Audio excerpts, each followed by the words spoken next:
The Launchcast REBOOTS. The Launchcast REBOOTS. You're listening to The Launchcast, the podcast about leadership, business, life, and growth with me, your host, George Andriopoulos.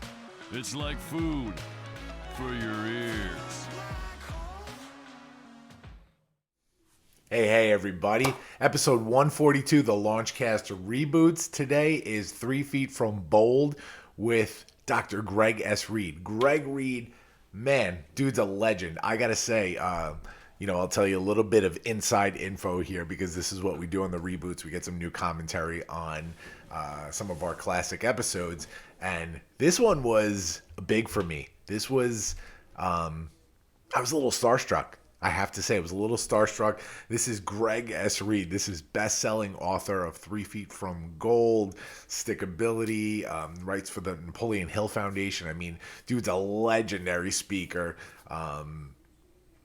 Man, I can't even begin to tell you how starstruck I was going into this, but man, is this guy one of the realest dudes out there. Funny, just, immediately just makes you feel comfortable by being the servant leader that he is. One of the first things that struck me, and you have to listen to the interview to find out how I met Greg, but one of the first things that struck me was the fact that I reached out to Greg cold email to Greg just to talk about one of our mutual acquaintances that I had helped to attain a certain goal in his life. Let's just say that before you listen to the interview. And I just reached out to Greg cold just to be like, hey man, I thought you'd love to know this story. Somebody that you helped has attained something pretty cool, Immediately within 5 minutes, dude calls me up. How can I be of service? That's the kind of guy that this guy is. And man, once we started rolling with this interview, it was incredible. And I'm proud to say that I've forged a friendship with Greg, and hopefully we'll be working together soon. And man, just one of my favorite episodes. So there are some gems in this thing. You have to listen to this, especially if you are somebody that is looking to take the next step. There are some gems in here. It is one of my favorites. Episode 142, Launchcast Reboots. We'll see you later, guys. At this time, I'm going to ask that you fasten your seatbelts. Launch sequence. Launch sequence activated. Launch sequence activated. 5, 4, 3, 2, 1. Woo!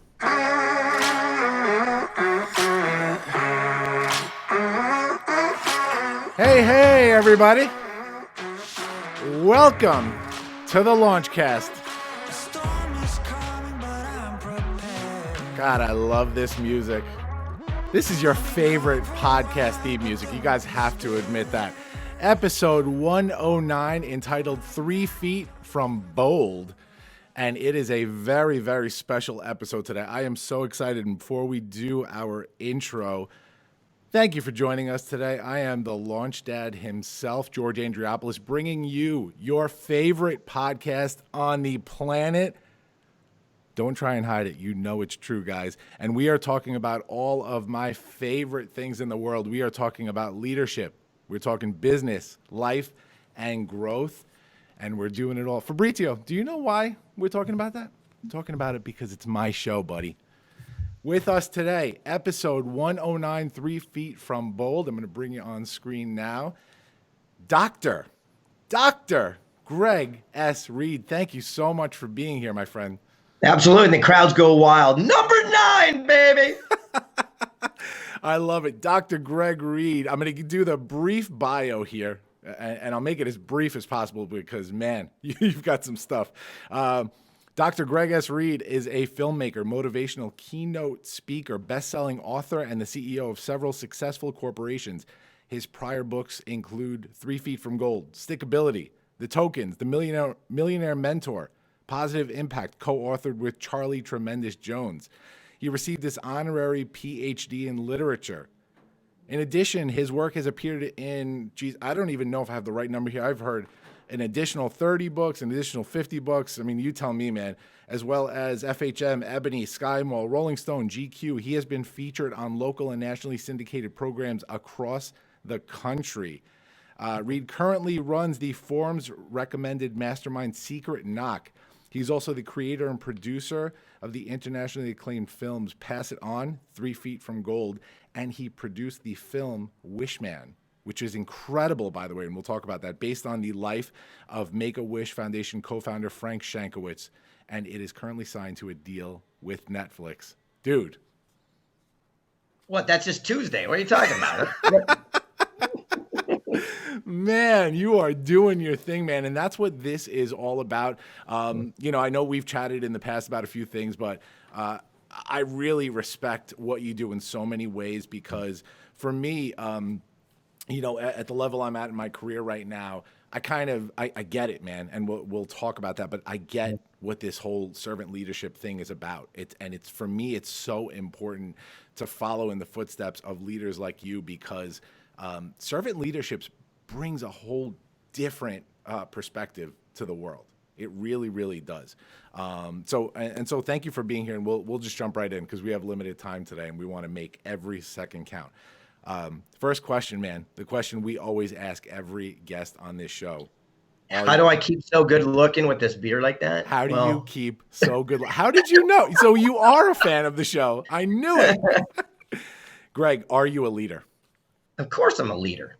So Yeah. what, You lead by example. It's not the words you say, it's the actions that you take. And, you know, everyone's seen all the bumper stickers, but the bottom line is staying positive in the form, you know, when things have adversity around you isn't a sign of naivety, it's a sign of true leadership.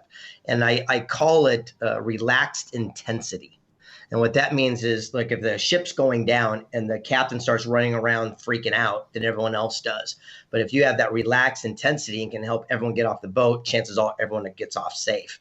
And so the whole idea for me is that's the principle I live my life by. yeah. So talk to me a little bit more about leadership. What is your definition of a leader? In terms of, you know, you're in a certain position that you've put yourself in and you've earned, but this thing is about unconventional leadership, right? The reason I started this podcast is because I want people to understand out there, the people that have the stories like you and I have, like, you know, not everybody comes from wealth, right? And so we had to earn what we have right now. And a lot of people don't understand that. They don't understand how to connect those dots. So if you're speaking to somebody like that, what is your definition of leadership? Well, first we got to define that there's two different types of leadership, right? So one of it is paid leadership. So for example, you can run a corporation, you have all of your employees following you and you're the leader of that group, but that's paid leadership. And then there's earned leadership. And it's by the actions you take, the vision that you create, and that's the format that I like to live my life by. Types of leaders. The realities are that people will do more for a cause than they'll do for money. So every single business or entity that I start, I create a cause, a vision around it. And then I bring on the people that share that vision, and together we make it happen. It's a we society rather than a me generation. And so the whole concept, and at least the way that I look at things, is to get people to follow the vision just as excited as you are to see it come through. So that's what we do. Yeah. So that team vision, you know, a lot of people have a hard time understanding what that team vision means, you know, bringing other people into your success with you, you know, being a leader and making other people successful alongside you. I love that. I read a great interview from 2018 from Thrive Global, where you were asked what your backstory was. You responded, you know, the typical beach kid who cannot spell and has dyslexia becomes a best-selling international author. No big deal, right? Yeah, exactly. Yeah, so here's the funny thing. So I've been published now in 96 books, 45 languages, have an honorary PhD and a star on the Walk of Fame in Las Vegas Strip for being an author, but I can't read, write, spell, dyslexic. Yeah, that makes sense, right? So I learned early on that to get what you want, you surround yourselves with people that are getting the results you want. So when I want to be a best-selling author, I just went to Barnes and Noble and I bought every best-selling book. I didn't buy, you know, get the best reading, you know, the best spoken word, because that wasn't what I was interested. I want to be a best-selling author. And I called those people up and said, well, you teach me your system. And I followed their system, and here we are today. And as long as we're following the successful actions of those who are getting the results that we want for ourselves, we add our own spin, and then you can do it for yourself. Yeah. Help me connect the dots, man. I mean, you're talking about being dyslexic. You're talking about not being a great student when you were younger. Talk to me about the mindset of young Greg Reid. Well, I always had a mom who told me, son, you can do anything you want in life. And I was crazy enough to believe it. So every single thing I attempted, I went in it thinking that I will succeed. Some people say I'll give it a shot. I just expected to do well. And to me, the whole idea is stickability. It's not giving up 3 feet from gold like you're doing the introduction for. So many people give up right before the miracle happens. Look, the Super Bowl is going to be this Sunday. I guarantee the final thing that wins the Super Bowl will be that 1 foot into the end zone, that 3 feet. That's what separates most people. And for myself, it's going that extra mile when everyone else will give up. Yeah. Yeah. I read a great quote from that same article where your dad said to you, "You need to go to college, son. You will never make a living talking to people." And here you are, right? Did you, are you like me where you just did that to prove him wrong? No, it's what I wanted to do. So I was 17. I left at home and he goes, "No, got to go to college. We'll send you anywhere you want to go." And I says, "Nah, I want to get into sales marketing. This is what I want to do." And I remember I was leaving. He goes, "Well, you can't live here." I said, "Okay." So I took my pillow, like the scene out of the Jerk movie. And I was leaving and he goes, "Son, you're never going to make money talking to people." And I went, "Fair enough." And then I think it was the second year I made 6 figures in sales, and I sent him a copy of my W-2 and said, "Hey, dear Dad, remember when you said," and now it's a running joke in the family. But you know what? When I went to go start the new business and I left that, doing the sales and I started my own business, they questioned me. But then as soon as that was successful and I sold it for millions of dollars, they didn't question me. Yeah. And then after a period of time, every crazy scheme I come up with, now no one questions me because they know that I'll make it come true. Look, Frank, you mentioned the founder, I sat him down in one of my interviews and I said, "What was your wish?" And he goes, "What do you mean?" I go, "You're the founder of Make-A-Wish. What did you ask for?" And he said, "No one ever asked me." I said, "Well, I'll grant your wish. Anything you want, Lamborghini, whatever, I'll give it to you." He says, "I just want my story to be told so my grandkids know I did something." So he signed over his life rights. I said, "Just know I've never made a movie." He says, "I know you'll make it happen." So it took me 6 years, millions of dollars, everything I could. And now we were on the ballot for the Oscars this year, and we're trending worldwide on Netflix, all from my little house here in Carlsbad, because I sought people that have won Oscars, that have done this, and I asked them for counsel. They gave it to me. I spun it, and here we are. Yeah. Yeah, I love that, man. We're actually going to get into that story a little bit later in the interview. But incredible. And by the way, I had a conversation with Frank, who you connected us a couple of weeks ago. We had a conversation, and I spoke to him the day after my wife and I watched Wishman. And wow, man, that touched me in a lot of ways. And I'll talk about it as we go on. So you're out of the house. You take your pillow and leave, and you start. I'm out of here. You start your success. So I read that from the ages of 20 to 40, you had one job, and that was selling promotional items to businesses over the phone. I was a telemarketer. "Hey, Bob, glad I got you. Listen, calling everyone. Today's the last day of a huge inventory closeout. Everything's got to go," right? So this is what I did for 20 years of my life. And I ended up working my way up to every company I did until finally I started my own version of that called Work Smart, because I didn't want to work hard. I wanted to be at the beach by 3 o'clock. So I started a company called Work Smart, and it grew into a little mini juggernaut, and I sold it. And then accidentally I fell into the personal development space. Yeah. So what was the impetus for that once you moved on from selling promotional items? Impotent? I never said I was impotent. That's a different show. That's the After Dark show here. So, 20 to 40, you're selling promotional items, and then you start your own agency. What was that spark? Well, it's interesting. I just had that aha where I kept saying, I'm making other people everywhere, every company I kept going to, I would go in when they're making, like, say, 500,000 a year, and then they're making millions a year by the time, I was done working with them. Same one. I went, hey, light bulb, maybe I could go do that for myself since I've got the system down. And basically I went all in. I remember I sold my cars and I did everything I had to do to literally go and give this thing a shot. And it's one of the best decisions I ever made. And it seems like every great move I ever made was based where I was not afraid to lose. And I think that's where strength comes from. It's like one of those things, if you're fighting a holy war and someone's not afraid to die, you don't have a lot of leverage against them. And so for myself, I literally burn the boats and I go to the direction and I won't give up until it's done. Yeah. We talk a lot on this show about something that I call a spark moment. It's these moments in life where you don't necessarily know in that moment, but you look back and you go, yeah, that was a pivotal moment. Something happened, whether it was good or bad, that changed the course of my life. And so for me, and I know we've talked a little bit, but for me, I was like this corporate schmuck in the first half of my career that only cared about money, only cared about bonuses. And I attained what I attained at great cost. It cost me a marriage when I had 2 little kids at home.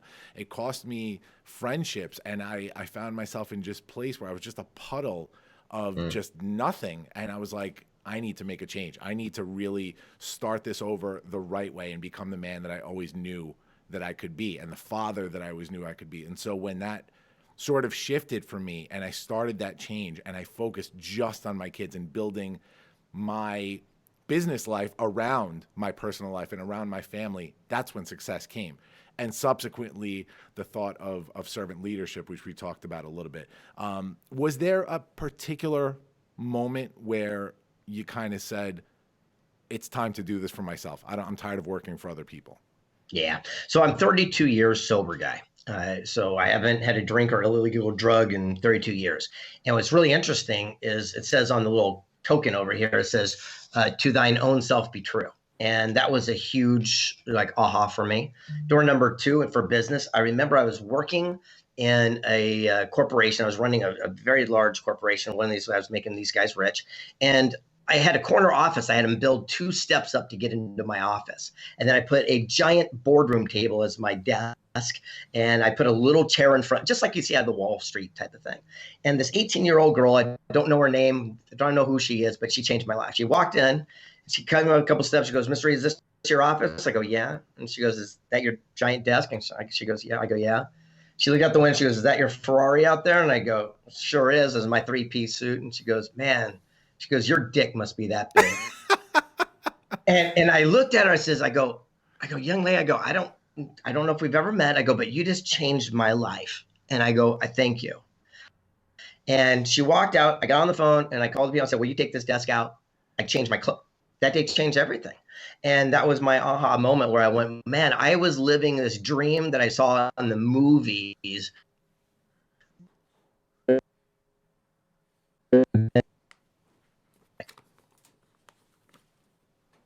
Are you sending a text and letter to your uncle, or what's going on over there? Sorry, there's a little bit of interference there. I didn't catch the last 10 seconds. Oh, it was amazing. I just told the meaning of life and where Bigfoot is. I knew it, damn it. All right, so I'm sure they caught that on the cast though, so we'll fix that in editing later. I want to talk about your businesses a little bit, and then move on to some more stuff. So, as you mentioned, you're the founder and former CEO of WorkSmart, which is an innovative advertising firm. You sold the company in 2004, and you're currently the CEO of Millionaire Mentor and The Secret of Happiness LLC, right? And side by side, and I mean, there's 6, 7 different corporations, I guess. There's 333 Films, Wishman. There's all kinds of them. Sierra Capital, R&D. So yeah, so it's interesting. And I have what I call a secret weapon. Her name is Shannon Parsons, and she basically is my one person I go to, and then she oversees everything for me. So I give direction to one person who then goes and gives direction to others. Yeah, I love that.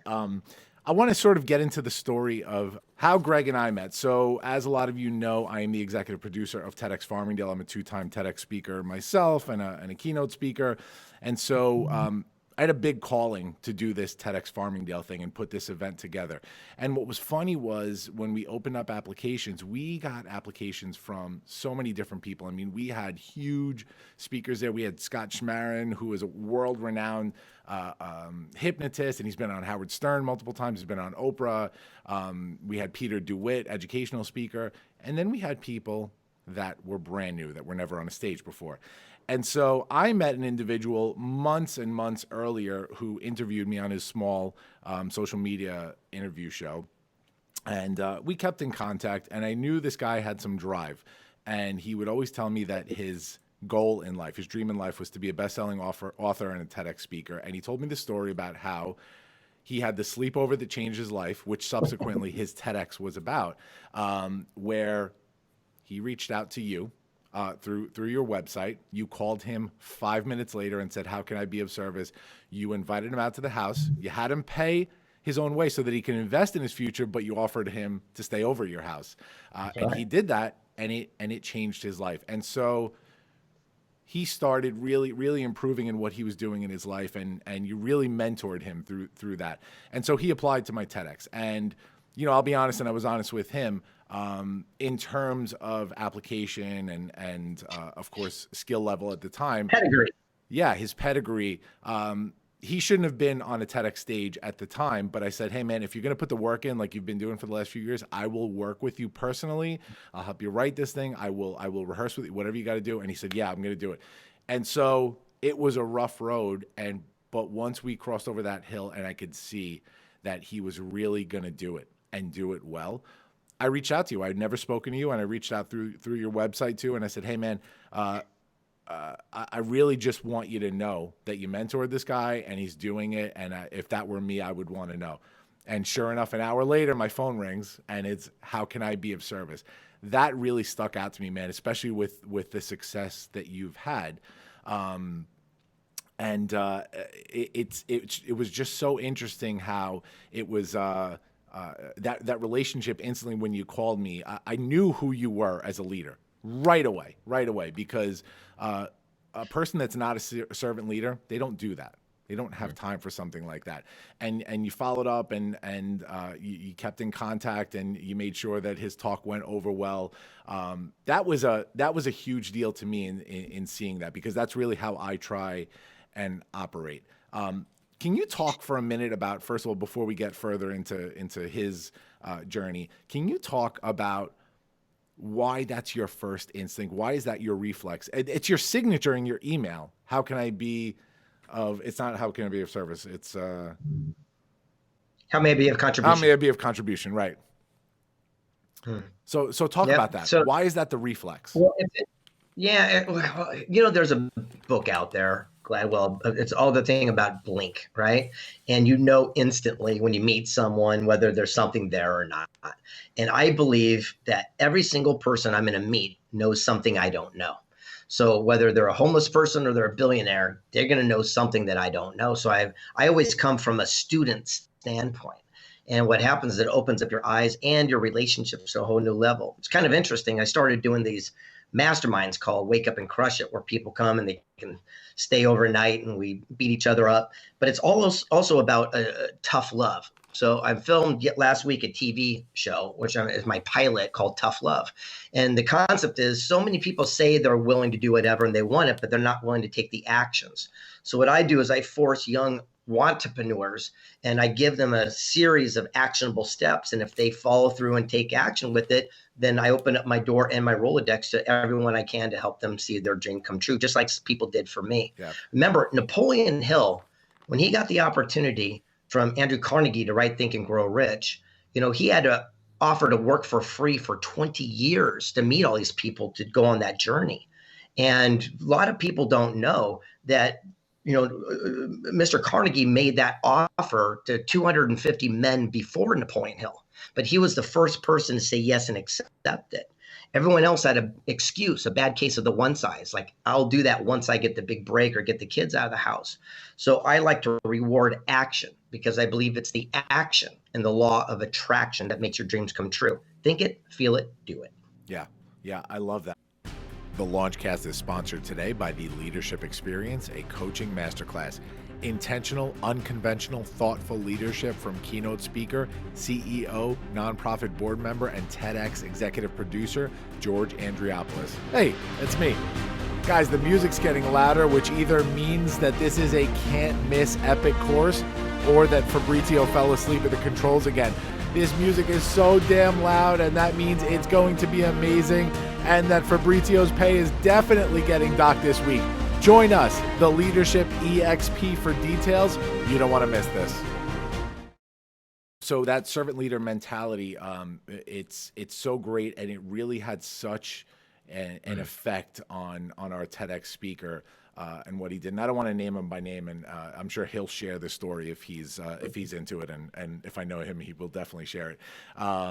But you gave him this mindset of seeking counsel in order to help his decision-making process, which in effect help him build the muscle of intuition that he has.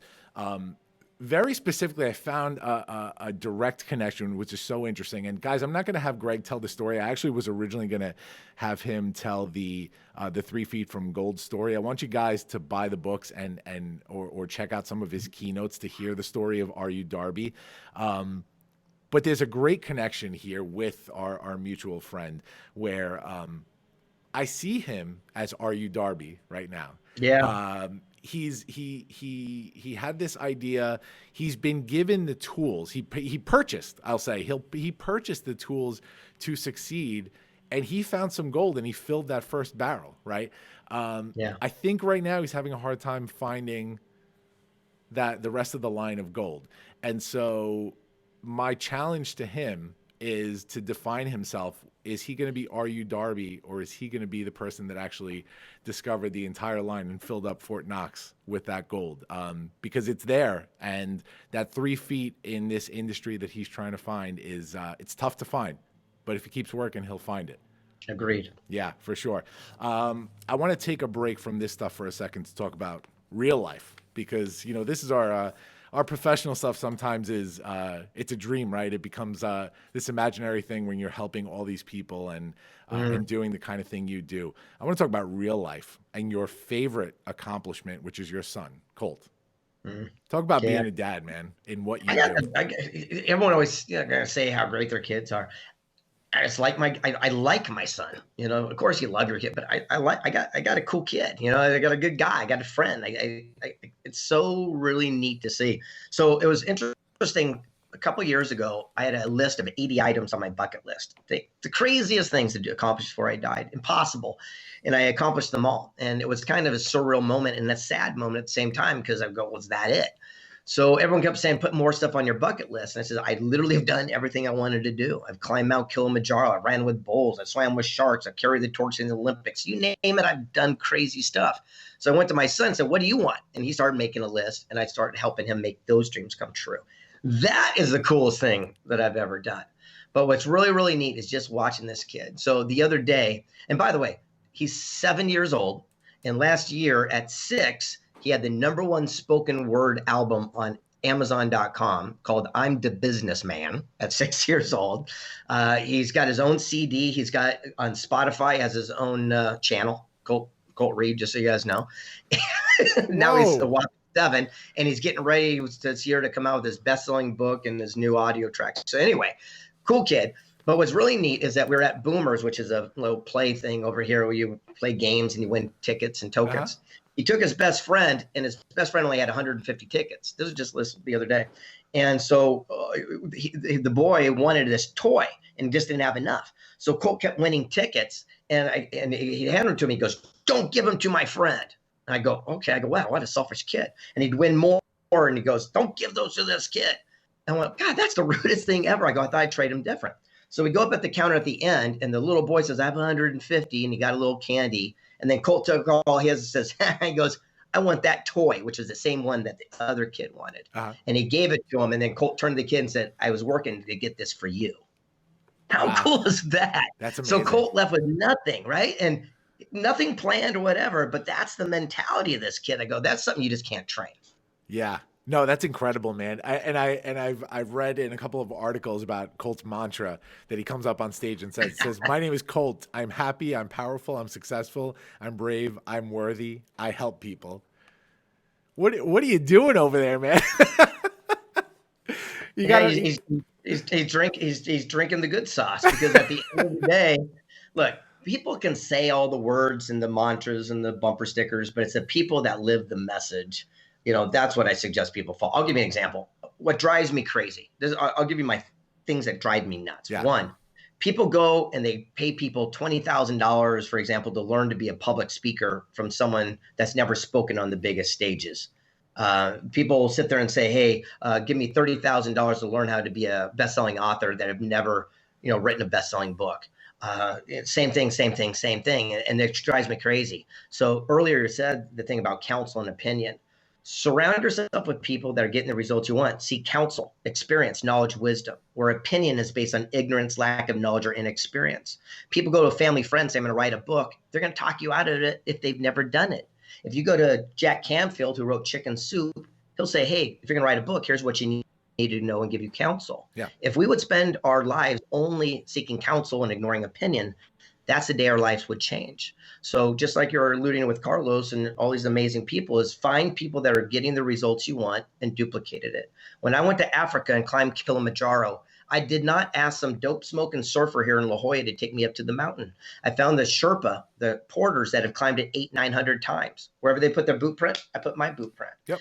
It's the same thing. When I want to make a movie, who's won Oscars? When I want to write a book, who's the best-selling author? Surround yourself with people that are doing what you want. Spin it. Do it for yourself. Love it, man.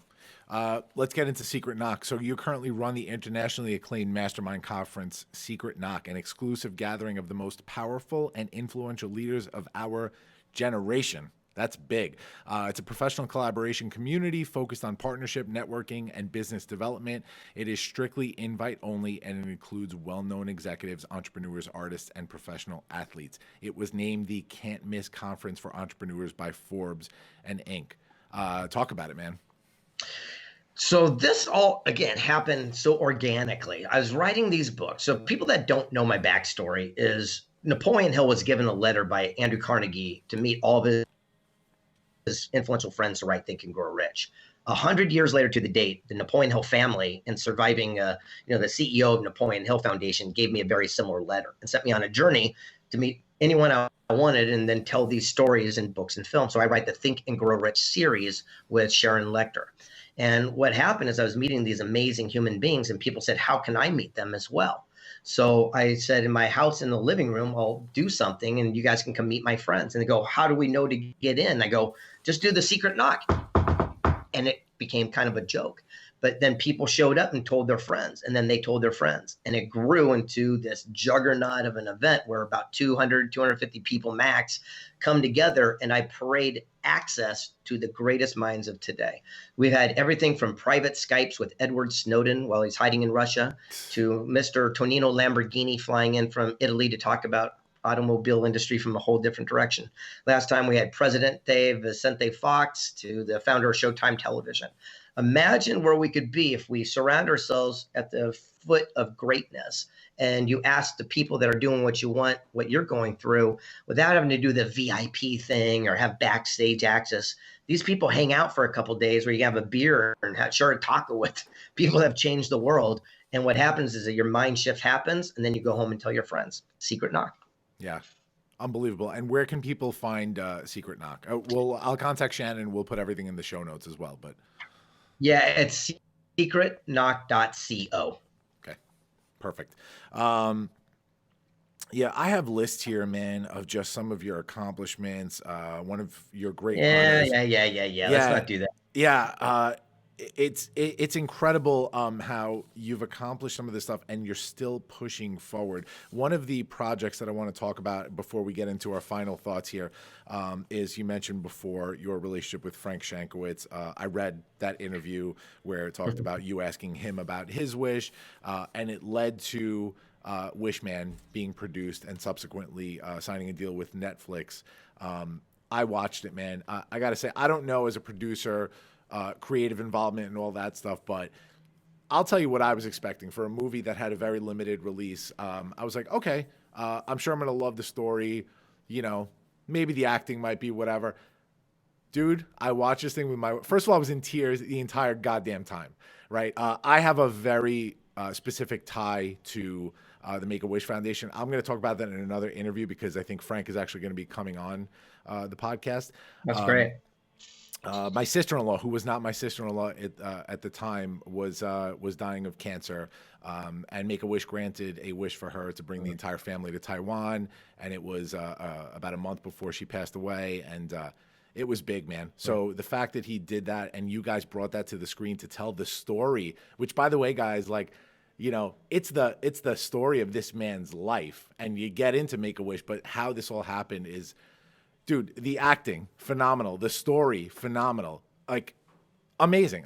And by the way, I want to start because I only got 5 more minutes here. The main thing is this. People think you got to be rich, successful, have all the answers to get started, and you don't. So when Frank and I went in this agreement, I had no idea how to make a movie. So what I did is I go, I need a screenwriter. I need a director. Do you know how I found my screenwriter and director? Craigslist. I just put in an ad and said, hey, I'm looking for someone to help me. They popped up and they end up becoming those people. Same thing. The house I live in right now, Craigslist, the same thing. Everything's so accessible. And yet we always have these excuses and we get, you know, these buts, meaning I go do that but, and they think it's different for someone else.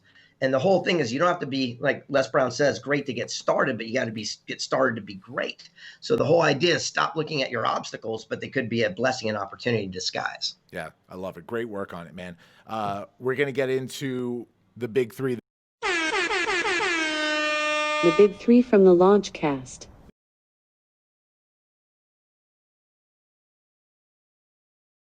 The big three is our top three. I'm going to name a couple of things. You're going to give me your quick top three on all of these. Go. All right. So let's jump in. Big three. Top three spark moments in your life. Having my son, I will say the sobriety, obviously. And latest one was pretty cool of getting the star on the Vegas Strip was insanely surreal. Yeah. Crazy. I'm 6 away from Elvis, for God's sakes. Top three most terrifying moments for you. Questioning self-worth when I was a kid. I'm wondering whether I was worthy or not. When I was 17 years old, I was still to this moment, and that's where everything shifted for me. And I realized I was, which was amazing. That's why I instilled that in my son. Fear. Gosh, I just don't live in a state of fear. So I'm working on trying to give you a solid answer. Running with the bulls, that scared the crap out of me. I mean, that was kind of crazy having all those people. And I'd say last was jumping out of an airplane. I went parachuting. And I was so scared, and I was thinking of every excuse why I would not jump out of that hole. And then my mom, who's 77, was in front of me, and she jumped out going, whee! And I went, oh, I got no excuse on this one. So I went for it. I love it. Top three favorite places to be in the world. This could be a physical place or a mental state. Yeah, Kauai is number one. That's, my son and I go there every year as our boys' trip to get away. 2, I love my house. I live in the coolest little place in Carlsbad, California. And I just love, home is where your heart is. And I have built a really cool spot where it's my office, my business, my home. It's very centrally located. And then worldwide, I've been to so many different places, but Zanzibar was insane. It's a little spice island. I remember my toes in the sand and the beach of Zanzibar going, if this isn't paradise, I don't know what is. Love it. Love it. Final one. Top three accomplishments. I'm going to say same one, son, sobriety for sure. And accomplishment, I'd say, is my first book getting published. Like when you write a book, you do a query. It says who you are, what's your message, why are you an expert, who's going to read your book. I was turned down by 268 publishers, agents, printers in a row. The 269th one said, we'll do your book, but you can't spell and write. So you have to change the title, the beginning, the middle, and the end. And I did it. And it went on to become an international best-selling book that sparked everything. And it had been easy to quit after 50 rejections or 100 or 212 or 220. But I knew that I was on to something, and I would not let another person talk me out of my dreams. And by me persevering has now literally impacted the lives of millions and millions of people. And that's a pretty cool accomplishment. Got it. Love it, man. All right, guys, let's jump into our Spark Moment of the week. Today's Spark Moment, guys, our moment of inspiration is centered around servant leadership. This is something, in our conversations today with Greg, you can sort of see how that servant leadership mentality, even once success has been achieved, really can take over and be so infectious in order to help the group win, not just you. We always hear the adage, there's no I in team, but there's an I in win, right? And that proves true for some people. I totally get it. A lot of people can go at it alone and win and be successful, but the feeling, the long-lasting feeling and the type of success that you get when you lead through servant leadership, you put others first. And of course, you always have to take care of yourself. I'm not saying to not take care of yourself, but servant leadership is about bringing the team with you for the win, bringing others with you. There is nobody that can tell me that one person is going to be better at doing something than an entire team can be at doing it. And so bringing the right team together, doing something with your circle, your inner circle, and being successful together, offering mentorship, offering leadership to others that need it. That's what this podcast is about. I don't need to be doing this, guys. I do not need to be doing this. I have my businesses. I have my public speaking, writing a book. I mean, this is something that I just barely have any time for, but I enjoy it so much because I'm bringing stories of leadership that other leaders out there, other leaders, other servant leaders have experienced, right? And how can we learn from life if not from others' experiences, their wins, their losses, their successes, their failures? And so when you find somebody that's that servant leader, you grasp on and you go for that ride with them because they're offering you that opportunity. They're offering you the opportunity to take the ride to success with them. Those are special people. I aspire every single day to be a servant leader, sometimes to a fault, where I put others ahead of my own needs a lot more than I should. But it's okay because in the end, that karma, that success that I gain through servant leadership, that's the kind of success that I want. I don't need the all me success. That's the kind of success I was looking for early on in my career. And that left me in the lurches. That left me as a puddle of emotions with nothing to my name. Nothing. No friends, no family, no money, nothing. And here we are, almost 10 years later, as a servant leader, winning the right way, succeeding the right way, succeeding with my friends. People compliment me on this studio. I built this studio within my office because it was a passion project for me. Hey, are you renting out the studio as well? No. But other people are recording here. My friends are recording podcasts. I have numerous friends that are recording podcasts and other projects in this studio. Why? Because I have the resources right now to help other people. And so if I don't use those resources for good, to help others succeed, where are we going to be later on down the line? When they were looking for help and now they've succeeded, but I didn't help them along the way, they're not going to bring me on their ride. I'm bringing them on my ride. They're going to bring me on their ride. It's reciprocal. That's what this is about. Servant leadership. Think about it. Do it. Become that person. That's our Spark Moment for the day, guys. Greg, thank you for being here, my friend. This was incredible. I'd love to have you back one day. Thank you so much for this. Guys, you got to follow Greg. All the links are going to be in the show notes. Check out The Secret Knock. You got to check out Wishman. By the way, I didn't mention this before. 92% audience score on Rotten Tomatoes. This movie is the truth. It's the real deal. Check him out. Check out his books. All links will be in the podcast show notes. Greg, thank you, my friend. Appreciate it. You got it. Keep coming back. I'll see you guys later. We'll see you guys later. Launch sequence terminated. Thanks, champion. Thanks for listening to the Launchcast today. Please make sure to subscribe to this feed wherever podcasts are available. Follow me, George Andriopoulos, at Launchpad CEO on Facebook, Twitter, or Instagram. And make sure to visit our website, guys, thelaunchcast.com. Looking forward to the next episode. See you soon, guys.